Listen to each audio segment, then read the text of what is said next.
Just say a yes quickly. Okay.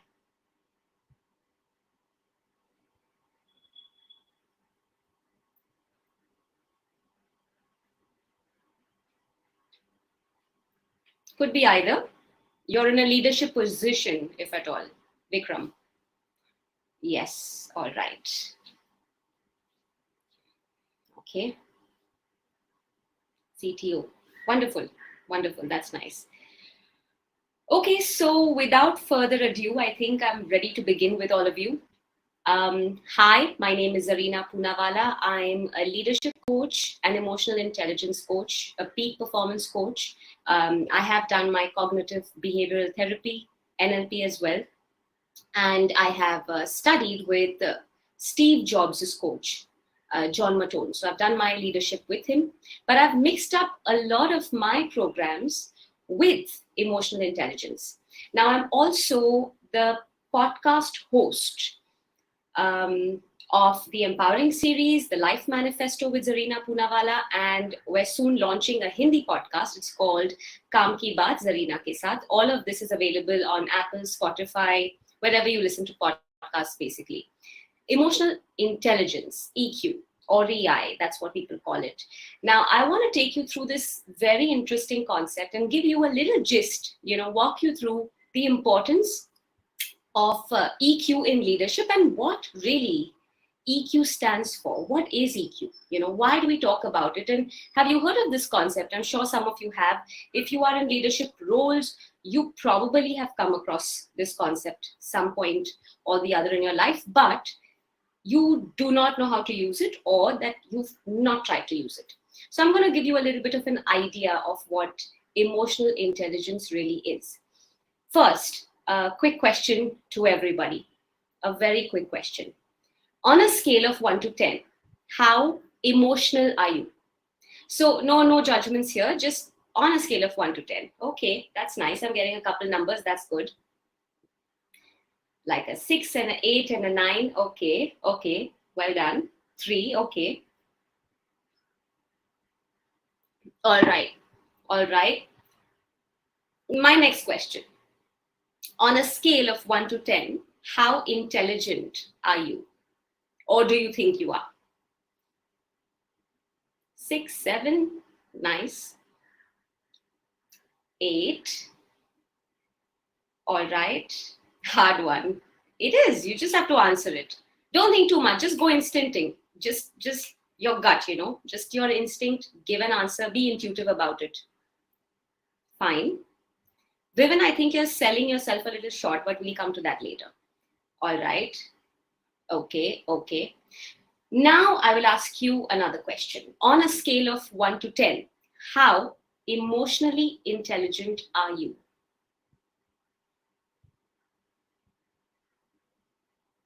Okay. The answer usually is between 3 to 6 or 7 because a lot of people don't understand the meaning of what is. I'm emotional. I know I'm a 5 on emotional. I know I'm an 8 on intelligent, but what is emotional intelligence? Absolutely. How do you define it? Have you ever told anybody, stop crying? Have you ever told somebody, stop being angry? Have you ever been told this? Have you ever been asked to stop behaving a certain way, stop feeling a certain way, stop expressing a certain emotion? Emotional intelligence is you not trying to stop and not trying to control any of your emotions. It simply means that you will learn how to understand, manage, and respond to emotions, that of yourself and of others around you. To understand, manage, and respond to emotions. Not to stop, not to control, not to pull back, not to try to dismiss your emotions and abandon yourselves. No. It means to be able to understand what you're feeling and then take care of those feelings, and after that, respond to it. Unfortunately, what do? When we get angry, what happens, right? If you actually notice leadership roles, I will share some trivia with you because we're talking emotional intelligence in leadership, because that's where the concept actually began by Daniel Goleman somewhere in the early 1991, 92. sorts, and he brought out this entire concept of emotional intelligence, so to speak, related to leadership. Daniel Goleman. So I will type that down for you, or I will answer that a little later again. Now, what happens is we are constantly trying to fight our emotions, or we are being told that our emotions aren't good enough. Why? Because 80% of our emotions or our emotional reactions are negative or redundant. About 95% of the times, you are having a repetitive thought process. So you're redundant, you're ruminating, you're overthinking, you're overanalyzing. And when you do that, obviously, you go into the zone of negativity. You're not thinking good things when you overthink, do you? Right? So what really happens is you're overthinking, you're ruminating, you have negative thoughts, but you don't know how to deal with them. Emotional intelligence allows you to understand and then respond to these emotions without dismissing any of them. So if you notice a leadership position, in fact, there is a recent study which says that, about 75% employers, they prefer hiring people with a higher EQ than a higher IQ. They want people with a higher EQ. That's what they really, really look for. And people with a higher EQ in an organization, they seem to be able to get better appraisals. As per a US study, almost $29,000 per annum is the appraisal amount that goes on with people, with employees that have a higher EQ. Now, another aspect of this is also that leadership is taken care of. Why? We usually feel leadership position means to be able to be in charge, to be controlled, and to be able to look at everybody, have a hawk's eye, have that vision, and be able to focus on people. But at the same time, what happens is when you start being nice to people, you think you will be taken for granted. You think that people will stop fearing you and stop respecting you. And if they do that, then what happens? The business suffers. That's what people have started thinking about leadership. That's the notion they have about leadership. All right. I'm going to change that notion for you a little bit. There are 4 important components, competencies, factors, and framework of EQ. And I'm going to share that with you. Now, you can use it in your personal lives, in your leadership, and you will realize that it's actually not very difficult. It's just a matter of being very, very introspective. It's a matter of being reflective, which people don't have the time to do. You're angry, so what are you going to do? Lash out at somebody, abuse somebody, probably become physical with somebody, throw something, break something, or not talk to them. These are your options. Now, in these options, what really happens is you're not coming to a solution, right?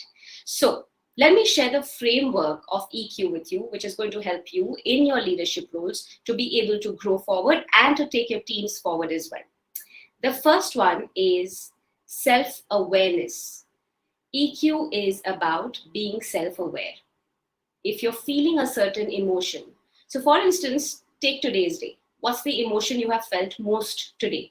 Anger, disappointment, happiness, sadness, thrill, excitement, nervousness. You could be feeling anything, but you could be feeling plenty emotions. You pick one. Tired. There you go. You felt tired. Absolutely. But tired is more like a verb. That's a feeling, but it's also a state of mind. So I completely get it. When you feel exhausted, when you feel tired, when you're going through a burnout, what's happening? You're not self-aware. You don't know how you're feeling. Now, once you have become self-aware, you know this is how I feel. So what do? You start asking yourself every evening, journalize if you need to. Ask yourself, how do I feel today? When somebody asks you, how are you today? You say, fine. You say, okay. Nobody generally asks us, how do you feel? Because that's not a question to be asked. And obviously, not everybody is a therapist. So you feel like I'm not going to answer that question anyway. So fine, that's the answer. But at least to yourselves, you have to acknowledge your feelings. If you're telling somebody else you're fine, that's fine. That's cool. But what about yourselves? Are you telling yourselves the truth? Do you even know how you're feeling? Or are you dismissing your feelings? So the first step of the framework is to be self-aware. And to be self-aware, you need to ask yourself, how do I feel emotionally? The second question you will ask yourself is, what do I feel like doing with this feeling? So if you've had a heartbreak, you've had a business loss, you had a fight with your, professional partner or your co-founder and you don't know how to deal with it, first ask yourself, how do I feel and what do I feel like doing? That's being self-aware. The second part of the framework is a very interesting part. It's self-regulation or self-management, which means that this is how I'm feeling, and now this is how I choose to respond to the feeling. Not lash out, not scream and shout, but my choice. This is how I want to regulate the response to how I feel. So pick a feeling, you guys, and try this exercise out yourselves. You probably will get an idea of it. Pick a feeling up and think, okay, today I felt angry. This is how I feel. Now, what did I feel like doing about this feeling? You will get an answer. And once you've got that answer, it's very simple. Now you have to think and you have to answer, how should I respond to this particular emotion? How should I respond to this particular feeling? So you have self-awareness, you have self-management or self-regulation. Then you have social skills and social awareness, also known as empathy. I'm pretty sure somebody mentioned empathy a little earlier, right? Somebody did mention earlier. I'm going to answer all your questions. Vivin, Sudha, I'll come to those in a minute. Let's just focus on the framework first, and so you'll have more questions to ask me. All right. Empathy. What happens when you try and show empathy to people?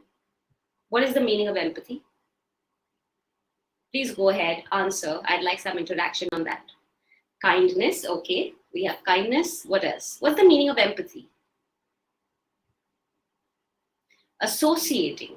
Interesting. Very nice. Associating. All right.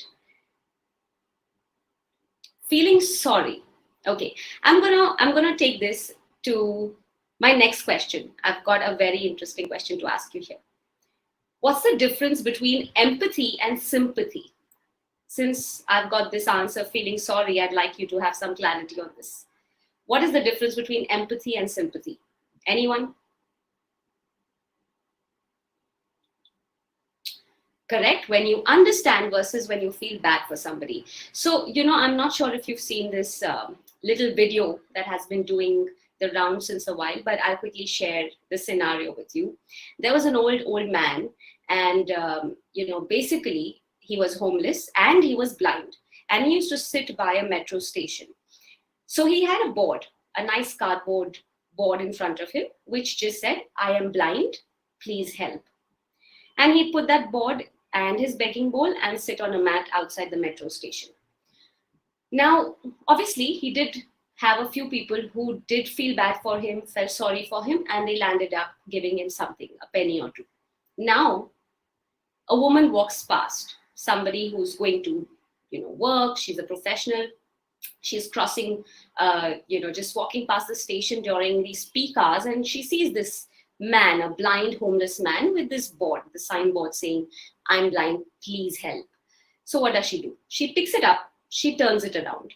She turns it around and she writes something on that board, and then she walks away.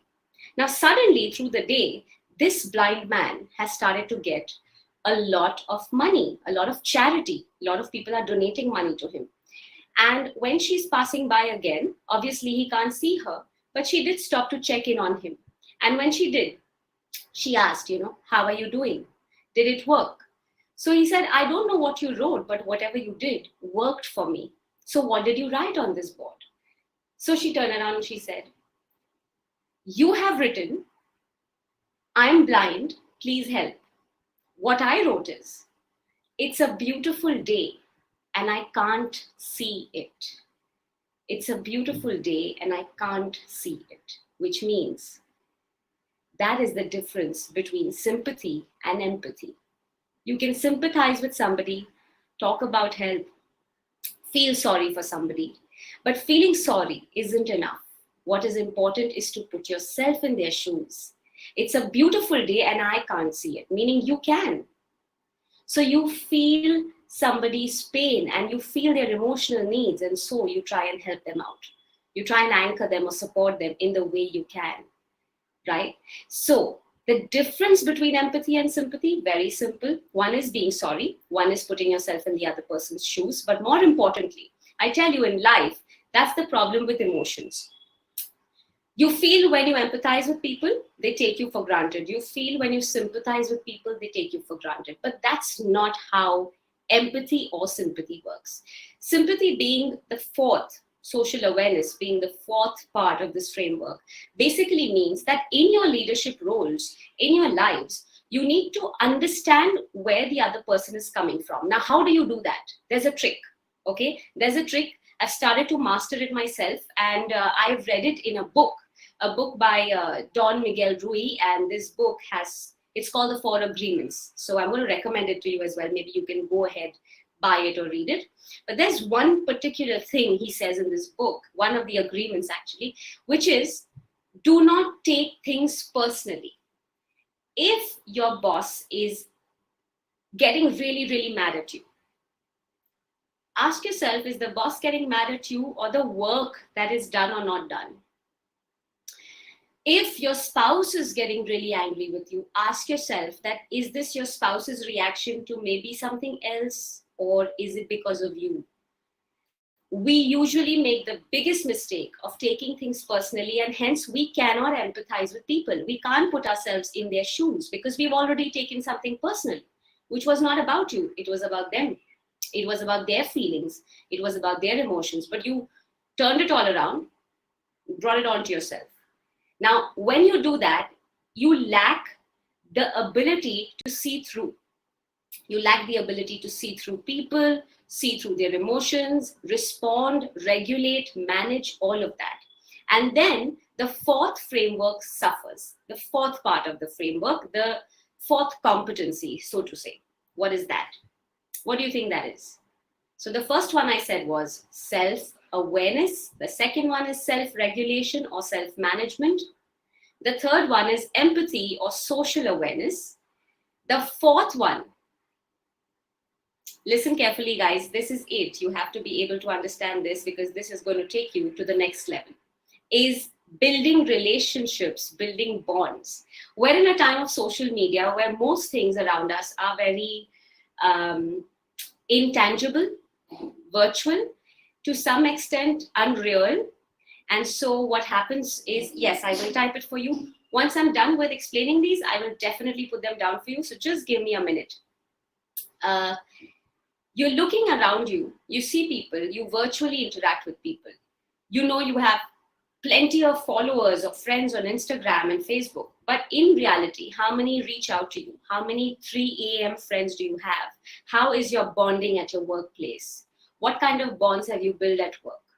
Do you know 85% conversations are usually gossip and rumors?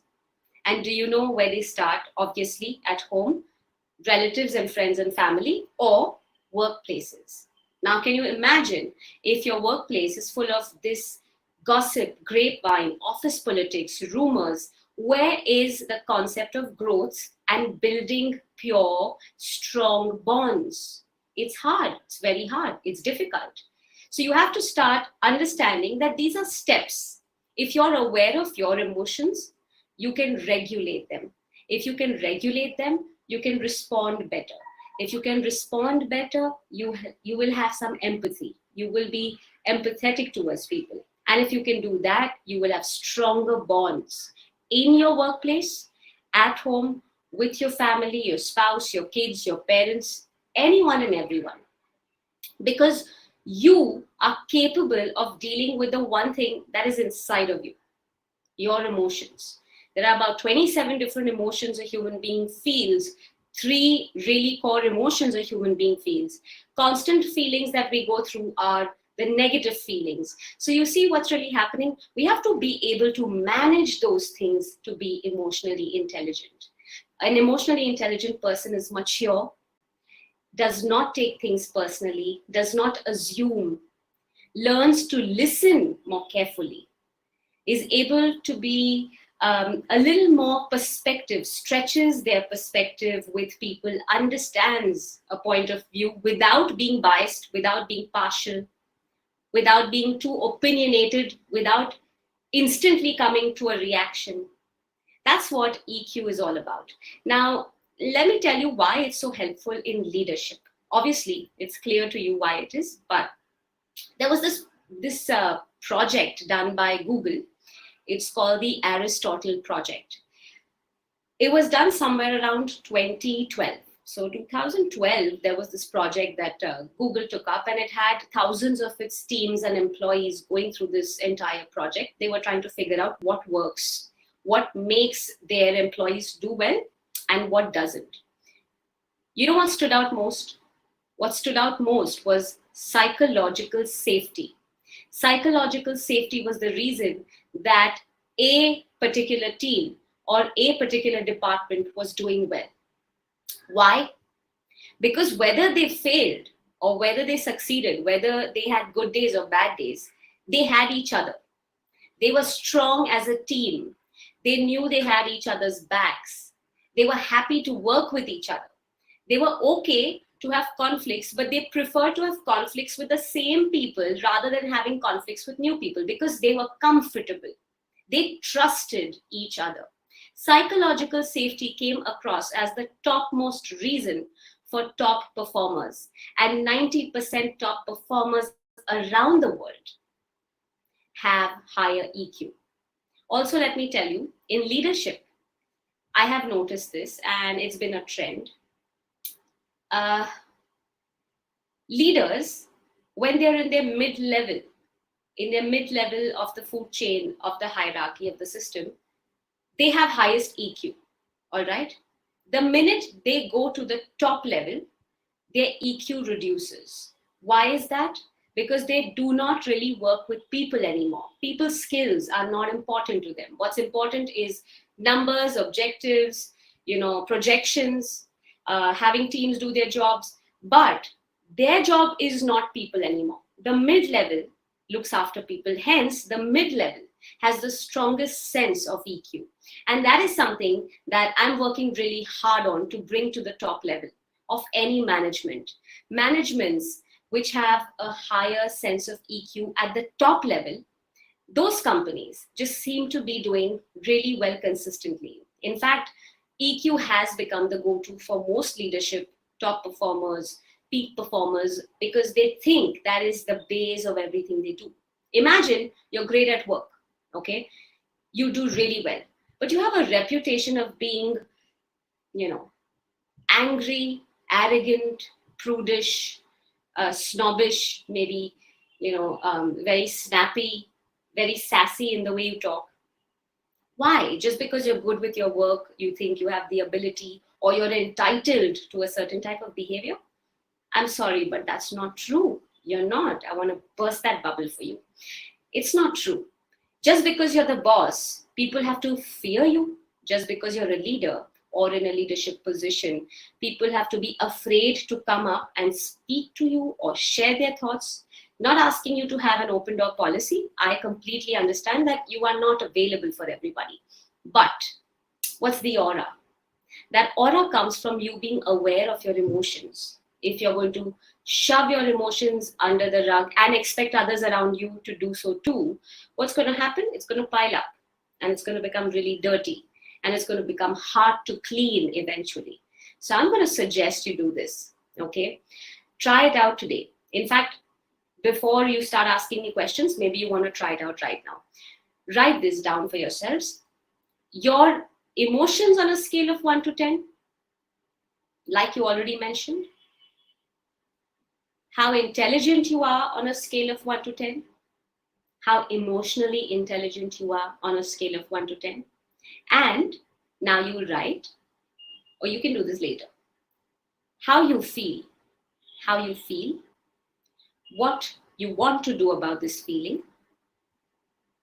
What will help you to grow from this feeling or manage this feeling.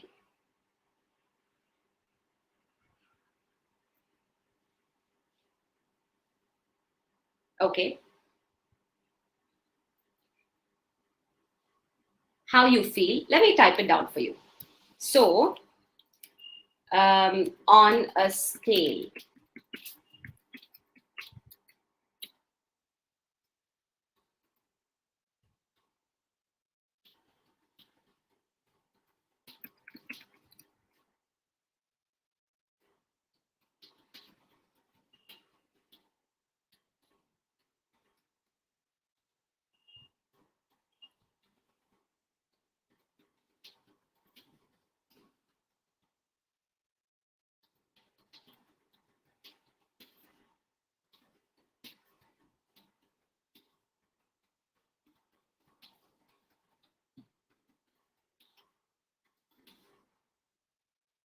you make a note for yourselves. I'd like you to record this. It's going to be helpful. Record it for yourselves. And you're going to ask these questions and journalize these questions. If you do it on a daily basis, nothing like it. Nothing like it. You'll feel so much stronger and so much more powerful and so much more in charge of the way you feel without having to do away with it. Okay? So,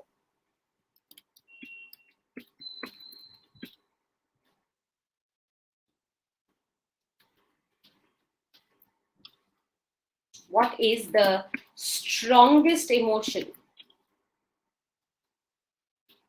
I experienced today? What did I want to do about it?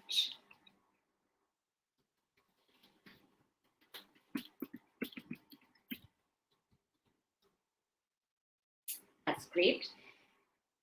Let me give you some parting thoughts and I'll start taking questions, if that's all right. No, you don't type these out. You journalize it for yourselves. This is for you, for your personal indulgence, for your own reflection, because if you try and practice this exercise every evening, right, you will be able to probably understand responses better. And so you will be able to manage your emotions better. And that's going to help you at your workplace, also in your personal spaces.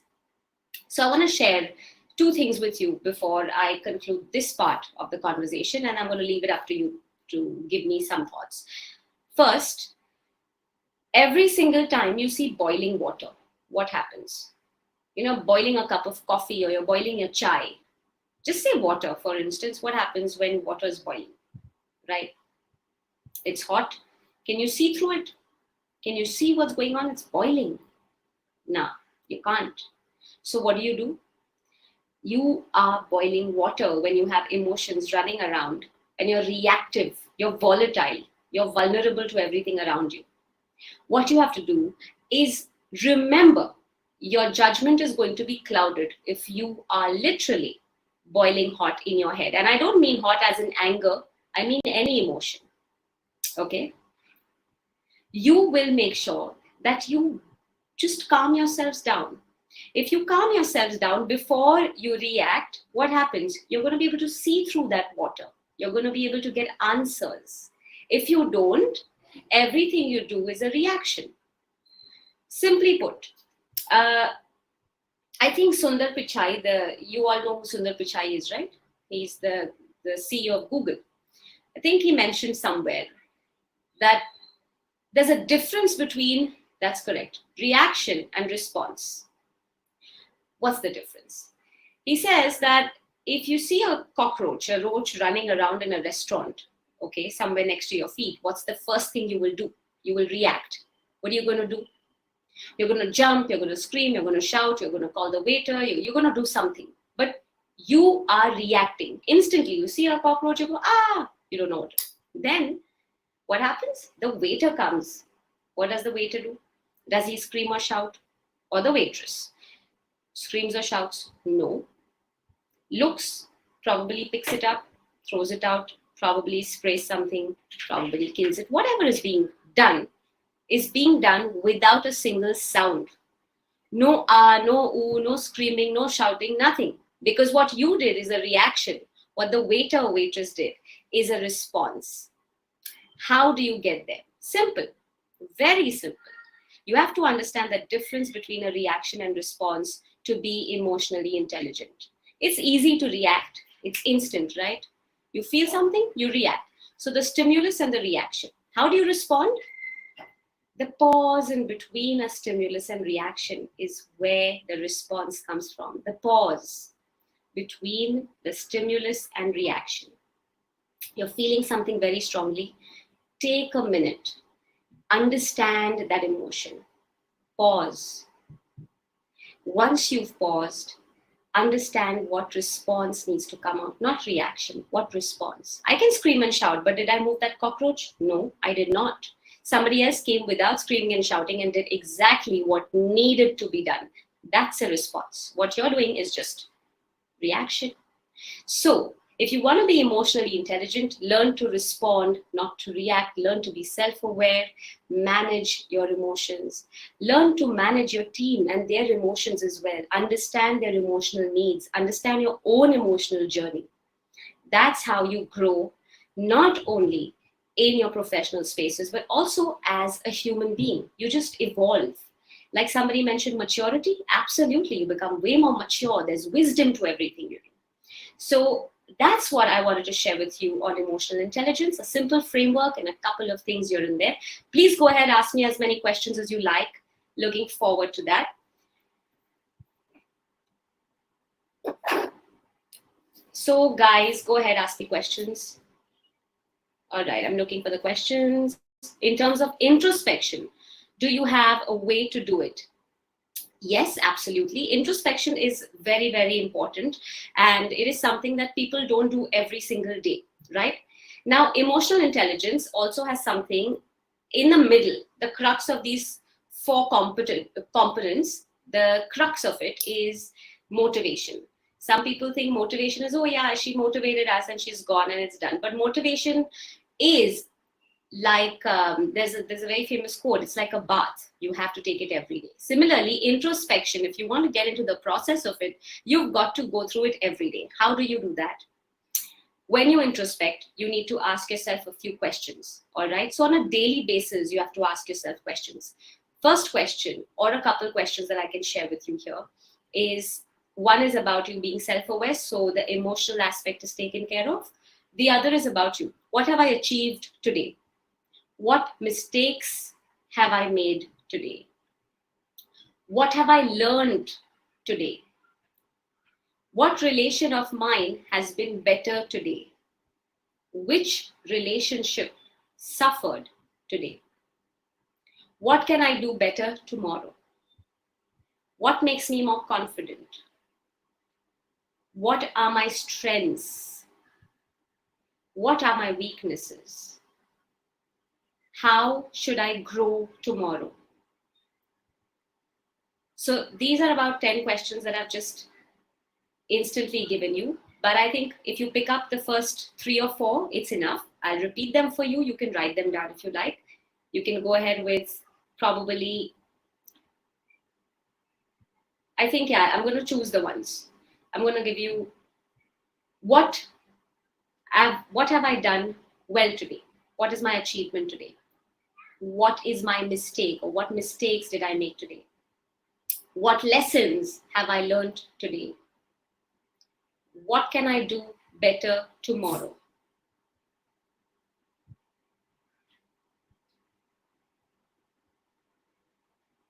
And how do I be more confident? Another important one in introspection, I'd say, is about loving yourself. Do you love yourself? Because if you don't love and respect yourself, you don't value yourself, it's a little difficult to find worth and value in what you do. You know, it's difficult to find the confidence and the self-esteem and the self-respect. So if you don't really feel very strongly for yourself, then it's important that you also put that down in your introspection. All right. Let's move on to the next one. How do you know you are about to get a burnout? All right, I'll give you a very simple explanation for that.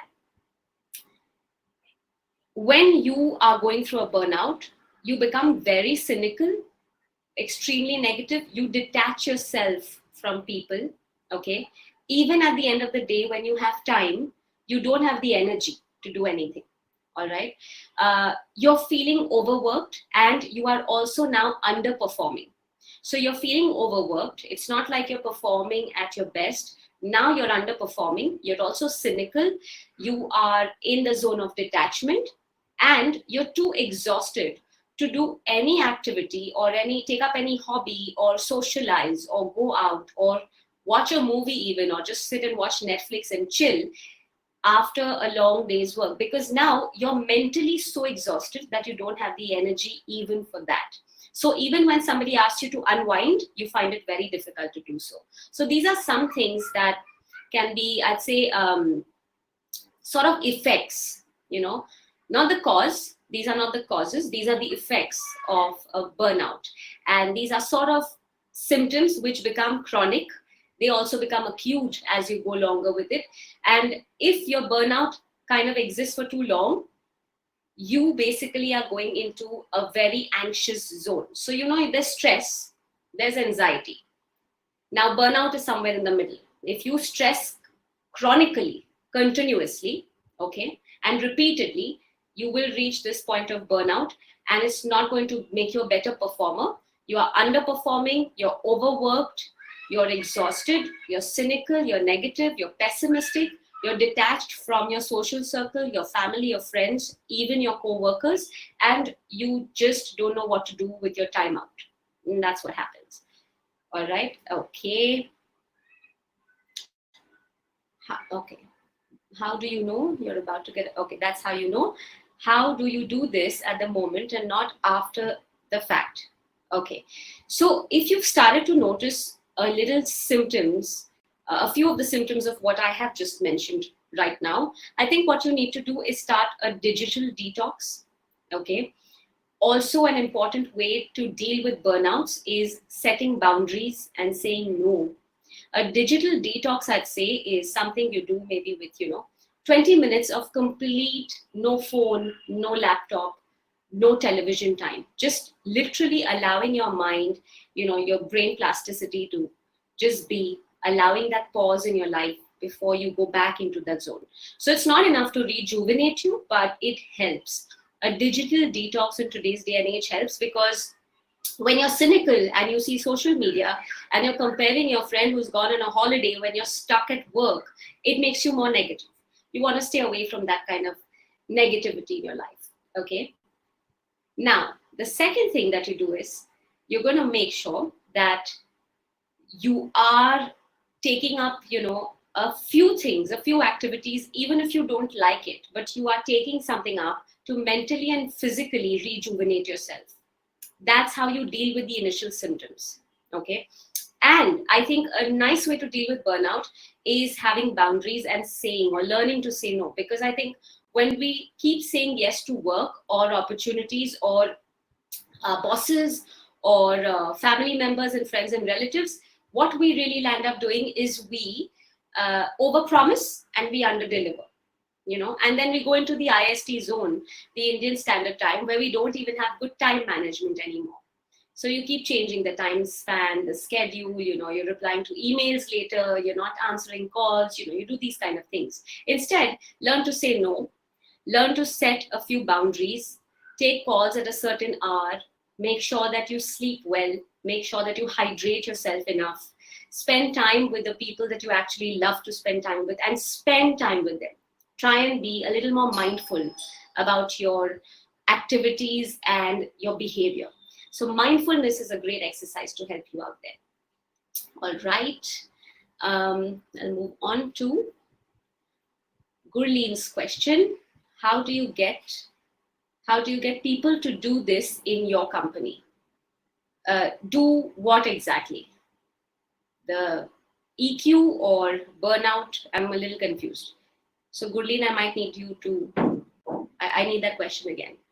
Journaling. Okay, how do I get people to do this in my company? Very simple.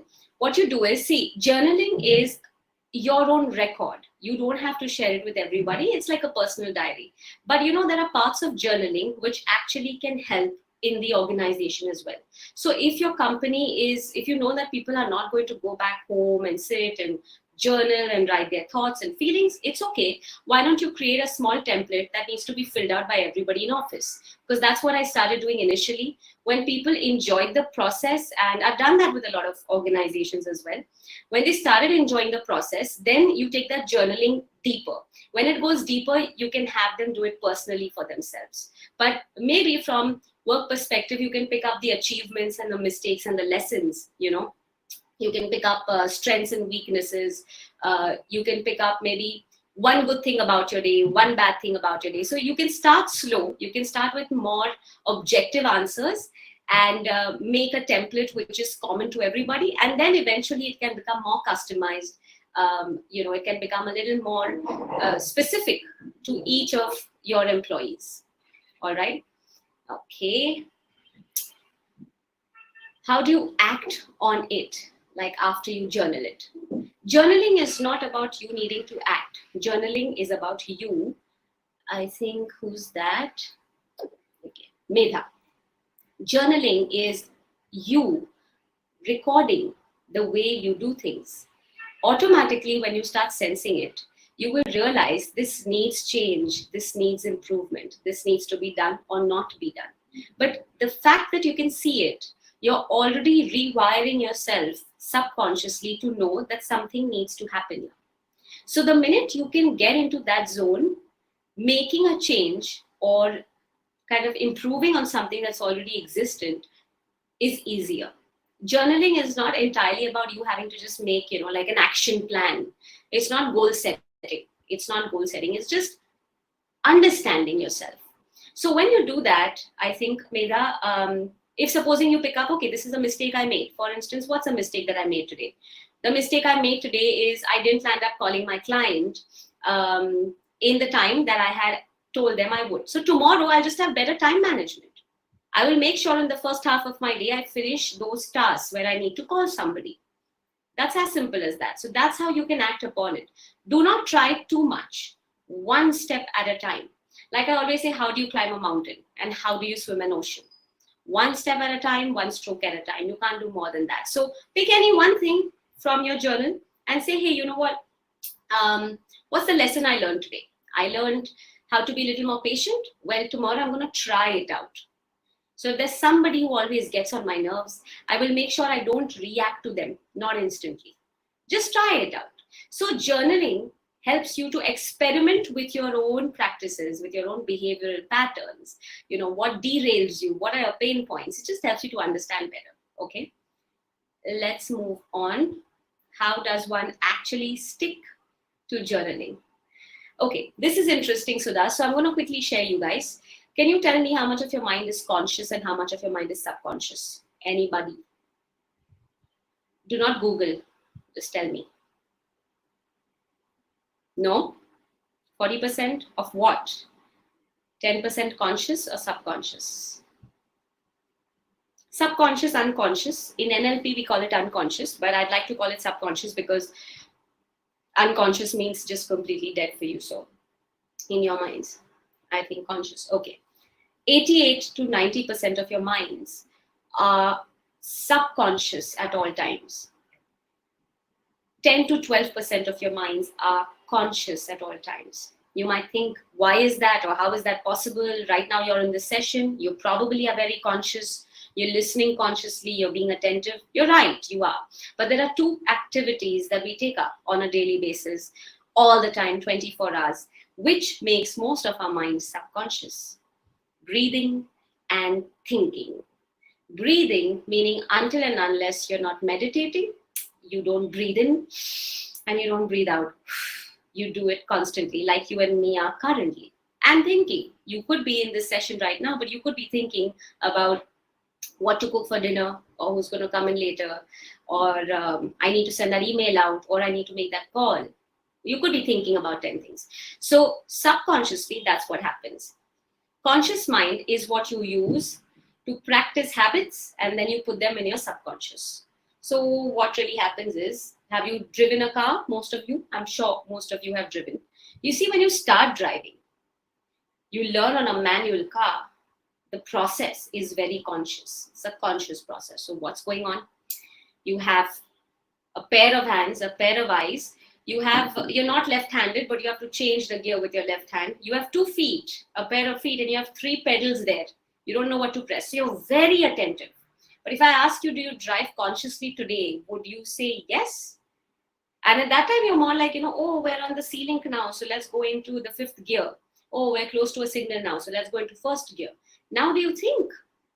Now you're listening to music, you're chatting up with friends. I'm not saying you're bad drivers. I'm just saying the activity that you learned very consciously at one point in your life now becomes a subconscious activity. Yes, it is like muscle memory, and it is something to do with muscle memory, and it helps you to understand that every activity that you take up, like shaking your leg, biting your nails, your body language, your movement, all of these things, they go into your subconscious mind. And that is why people look at your body language and be like, you look so nervous, you're constantly looking restless, but actually you're a confident person. It looks like that simply because you are subconsciously doing this activity, right? Similarly, when it comes to journaling or any activity that you want to take up, I just need you to use that 10% mind of yours, Sudha. 10% mind. Just put 5 minutes of the day blocked for an activity that you want to consciously create in your life. If journaling is that activity, then 5 minutes of your day is all we need, no more than that. If you're able to do that, you will slip it slowly and correctly, learn it correctly, and let it go into your subconscious. And then there will be days when you'll be like, oh, I haven't journaled today and I want to do it. So you have to use your 10% conscious mind if you want to become emotionally intelligent or self-aware or journal or increase empathy or build social skills. All of this requires your conscious mind. Okay. Um, yes, I think the recording, I'm not sure that they will answer for you. Okay, what if you are already an introvert? I like that question, Vivin. So what if you're an introvert? What does introvert have to do with any of this? We have stereotypes. Break that stereotype. We think introverts are bad at communication. That is not true. Honestly, I'm an introvert. I do not communicate unless I am supposed to communicate. But when I do, I know I'm communicating and I know how to communicate. The problem is, we think introverts do not know how to communicate. But let me share something with you, Vivin. Vivan or Vivin, I'm not sure how I'm saying your name. But let me share something with you. The maximum number of orators around the world are all introverts. Okay, they're not extroverts. So if you're an introvert, it has nothing to do with you having confidence, communication, or emotional intelligence, or leadership for that matter. You can be an introvert and you can still have all these qualities and they can work for you. Only thing you have to remember is, if you go to a Chinese restaurant, how do you eat? What do you eat with? Your hands? Vivan. Chopsticks. Okay, so you're very advanced. I would have thought, fork and knife, kata, chammach, but okay, okay. Chopsticks, even better. Which means what? Which means that if you are required to do something, you can. You eat with chopsticks in a Chinese restaurant. Would you eat with chopsticks in an Indian restaurant? Exactly my point. So introvert has nothing to do with that. Introvert is the cuisine. Choose chopsticks, kata chammach, hath, whatever you want. Eat the way you want in the place you want. Introverts have the power to be able to discuss. That would be a sight totally. You have the power to just make sure that do not allow the stereotype of being an introvert come in the way of your confidence and your self-worth.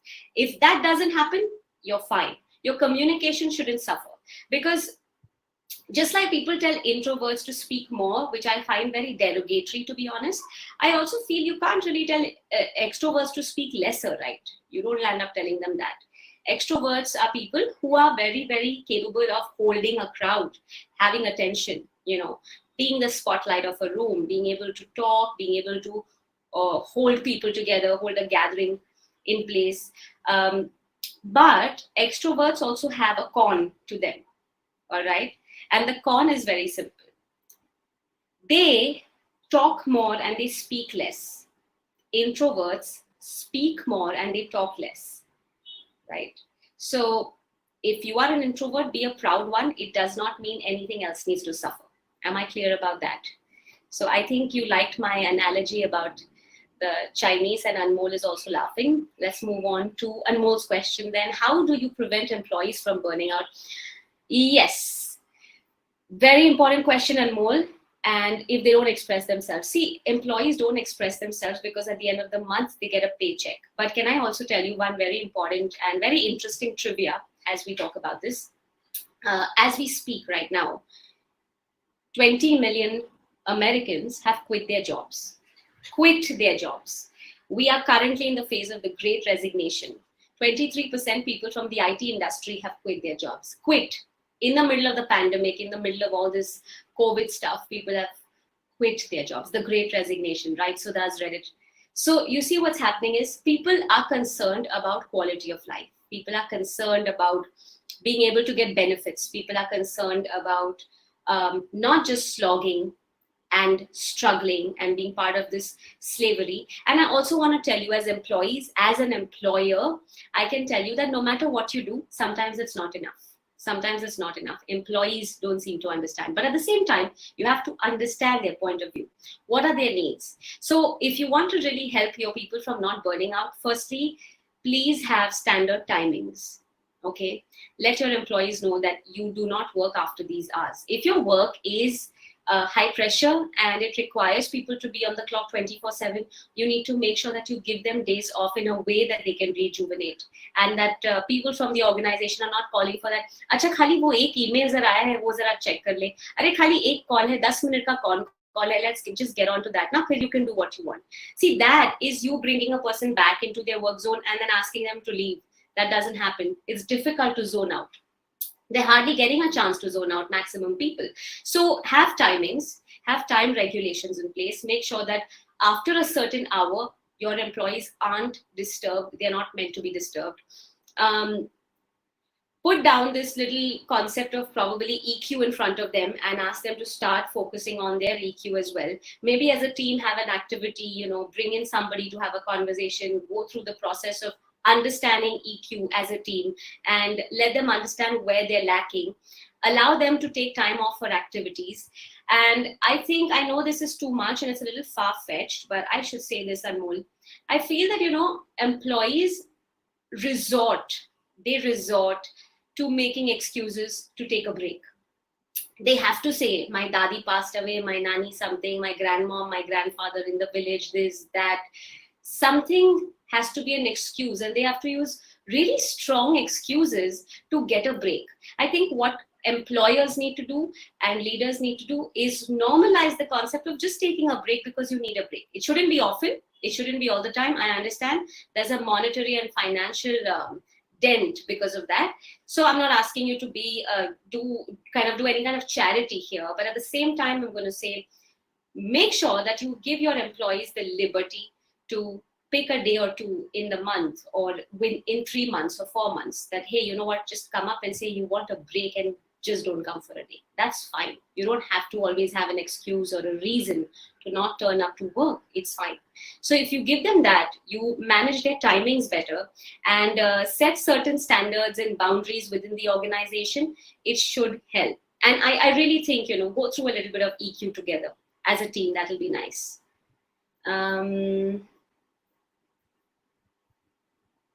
Did I miss any questions?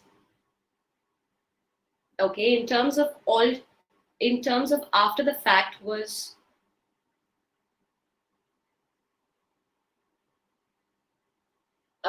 sorry, I think I've not understood your question.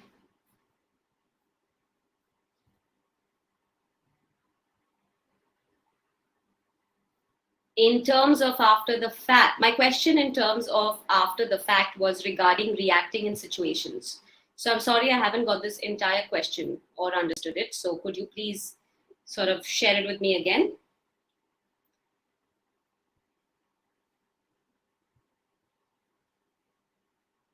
How many of you get angry easily?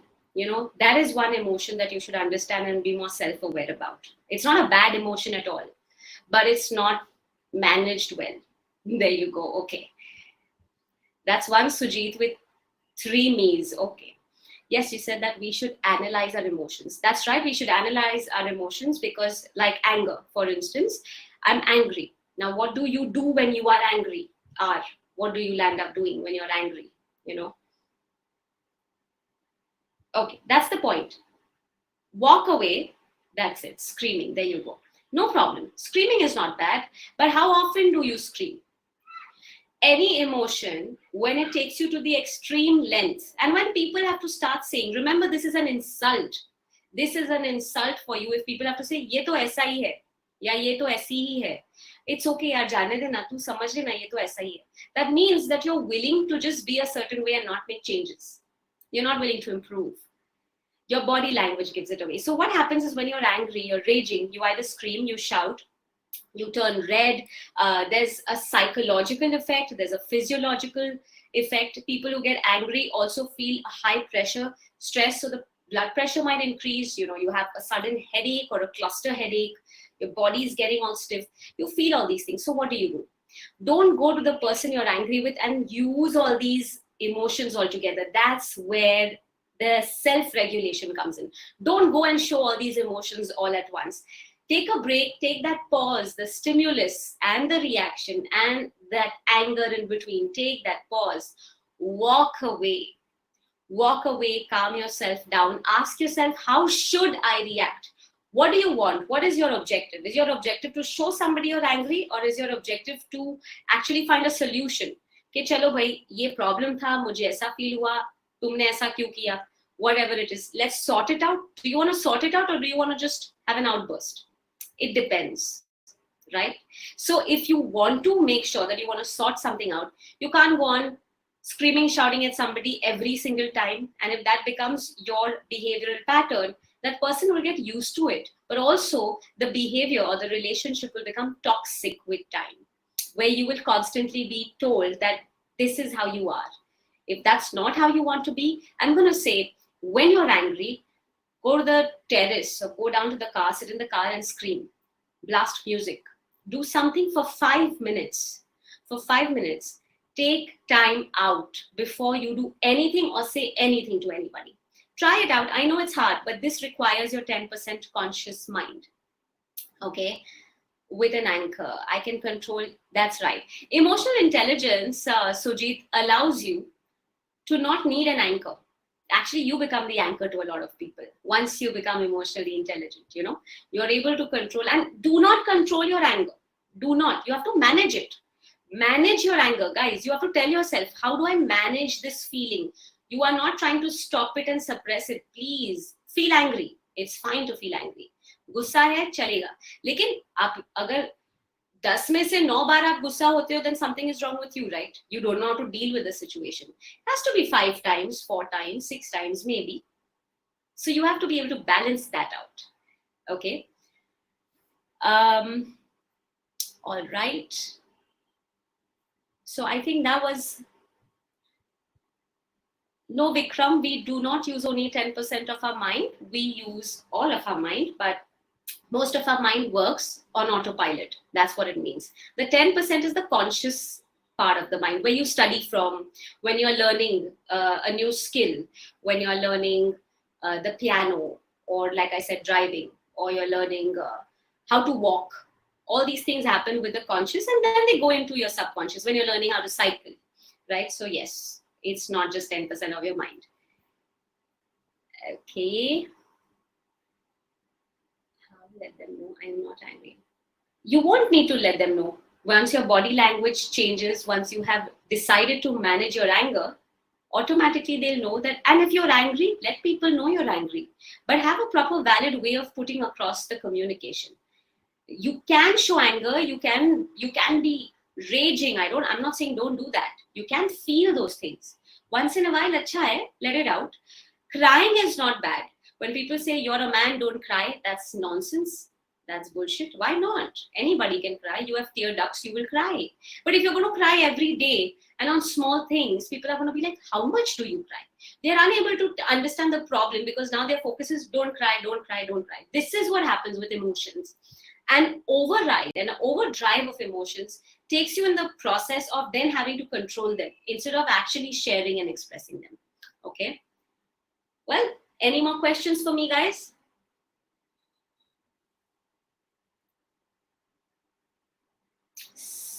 This was, oh, thank you. Thank you, Sudha. I am so glad.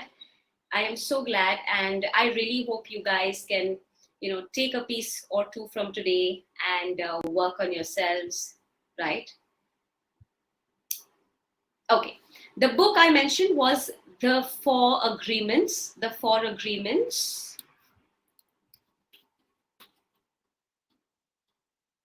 by I will write it down for you.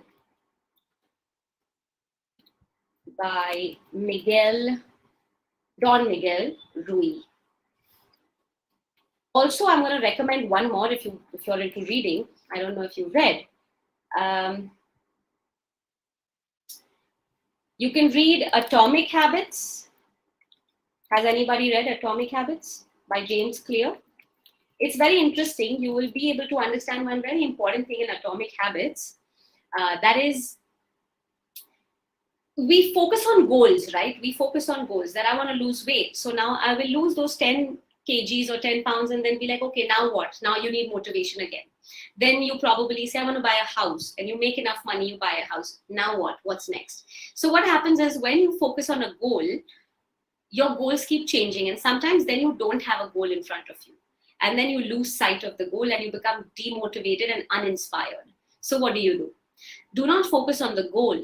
Focus on the systems that are creating your goal. Focus on the discipline that is actually going to help you to be purposeful, even without a specific goal, because you're human beings. You don't constantly have to have a goal to run after. This whole idea of a rat race is absolute, utter rubbish. You're not a rat. There is no race. Apna apna karo. Be happy. Don't take things personally, and try to make sure that you create a system and an ecosystem that helps you towards a purpose instead of just a goal. So Atomic Habits gives you that. And I'll just put down the framework as well for you. Self-awareness, self-regulation or management, empathy, or social awareness, how to be with people, how to be and deal with people's emotions, and building relations. These are the 5 competencies of EQ, and the midst of it all is motivation, the middle of it all. So, well, that's it from me. Thank you guys. You have been a wonderful audience, very interactive. And I was told this was, like a 20-minute session. And I think we've gone up to an hour, which is great. I've really enjoyed my interaction with all of you. Thank you. Y'all have been a wonderful bunch of participants. All the best and take care of yourselves.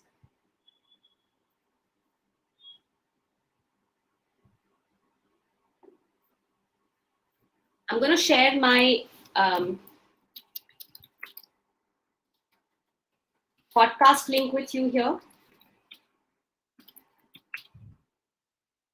You can find this on Spotify and all the places like I mentioned.